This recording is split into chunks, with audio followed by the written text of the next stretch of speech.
AI के आने से बहुत सारी चीज़ें चेंज हो गई हैं। जो काम पहले 10 घंटे में होते थे अब वो 10 मिनट में हो जाते हैं। बट अगर हम एआई के टाइम की बात करें तो लेट्स सपोज अगर कोई प्रोजेक्ट मिला है तो स्टार्टिंग के 3 दिन तो आपको सेटअप करने में लग जाते थे, जिसमें आप उसमें CI/CD इंप्लीमेंट करते थे, गिट इंप्लीमेंट करते थे, रीडमी को पूरा फॉर्मेट के थ्रू आप मॉडिफाई करके रखते थे। पता नहीं रीडमी कोई पढ़ता है कि नहीं पढ़ता।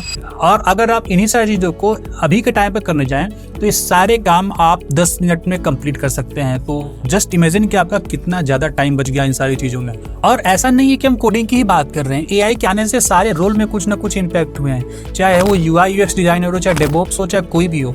और इस वीडियो में हम यही सारी चीज़ें जानेंगे कि अगर आपको एक कंप्लीट सॉफ्टवेयर को ऑटोमेट करना है, कि लेट सपोज आपको ऐसा सॉफ्टवेयर बना रहे हैं जिससे एआई से बस यूज करना चाहते हैं, उसमें सारी चीज़ एआई से ही करनी चाहते हैं, तो उसको एआई के थ्रू ऑटोमेट करने में कौन कौन से टूल यूज करने पड़ेंगे।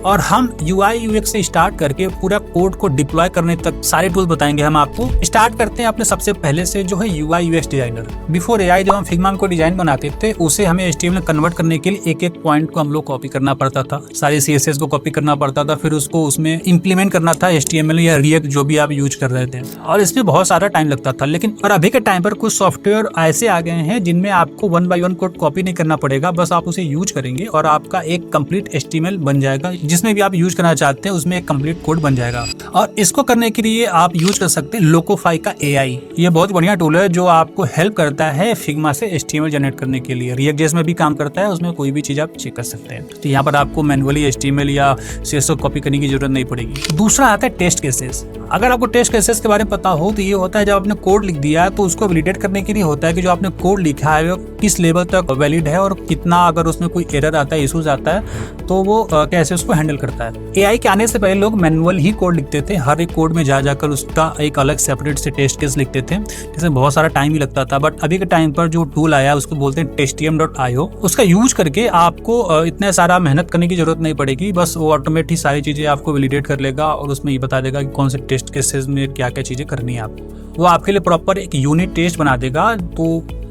बहुत ही हेल्प करेगा ये आपके लिए। एक बार इसको ट्राई करें आप। अब आते हैं QA पर। QA एक्चुअली ये पार्ट होता है जब सॉफ्टवेयर बना लेते हैं तो QA एक पर्सन होता है जो आपके सॉफ्टवेयर को टेस्ट करता है कि आपने जो कोड लिखा है, जो रिक्वायरमेंट थी उसे मैच कर रही है कि नहीं मैच कर रही है। अगर उसमें कोई इशूज है, कुछ एरर है तो उसे वो रिजॉल्व करने के लिए आपको देता है। इसमें एक्चुअली सेम प्रोसेस ही होता है, बट फिर यहाँ पर भी आप इसे एआई से ऑटोमेट कर सकते हैं, जिसको मेबल बोलते हैं। मेबल के थ्रू आपके सॉफ्टवेयर को रियल टाइम एक सिमुलेशन के थ्रू टेस्ट करता है और इसमें जो भी इशूज जैसे मिलते हैं वो आपको दे देता है, फिर आपसे रिजॉल्व करके फिर उसमें मेबल में दे देते हैं। अब बात करते हैं हम लोग डिप्लॉयमेंट। डिप्लॉयमेंट का मोस्टली यूज होता है जब कोड बना लेते हैं तो उसे सर्वर पर डिप्लॉय करना होता है, और वहाँ पर जब कोड को पुश किया जाता है गिट के थ्रू तो वहाँ पर ये भी चेक किया जाता है कि कोड में कोई प्रॉब्लम है कि नहीं है। सारी चीजों को उसमें ऑटोमेट किया जाता है। तो इसको अगर आप चाहते हैं कि एआई के थ्रू ऑटोमेट करने आए तो उसके लिए आप harness.io का यूज कर सकते हैं। ये बहुत ही बढ़िया टूल है जो आपके जो भी CI/CD से रिलेटेड चीजें हैं वो सारी चीजें इसमें आ जाती हैं और आपको मैनुअल कोड इसमें नहीं लिखना पड़ता है। और अब आते हैं हमने लास्ट पार्ट पे, वो है कोडिंग।